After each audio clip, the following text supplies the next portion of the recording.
একদা এক সবুজ গ্রামে বাস করত আরেফ নামের এক গরিব রাখাল।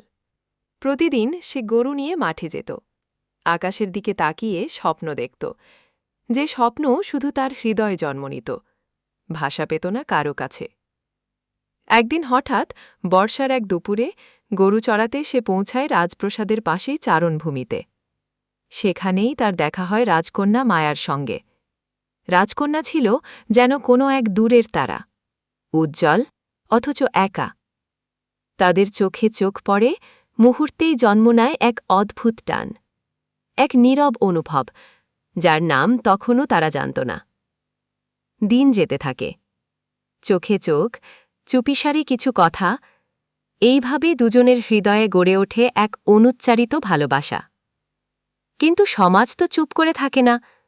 রাজা জানতে পেরে আরেফকে রাজ্য ছাড়া করেন। মায়ার চোখের জলেও গল না রাজকীয় হৃদয়। তবুও ভালোবাসা কি থেমে থাকে? মায়া সব ছেড়ে, সিংহাসনের মায়া ভুলে এক রাতের আঁধারে বেরিয়ে পড়ে আরেফের খোঁজে। দুই হৃদয় মিলল দূরে কোথাও, যেখানে ছিল না কোনো রাজত্ব, কোনো প্রসাদ, ছিল শুধু তারা দুজন, আর একটি মাত্র ভালোবাসার ঘর।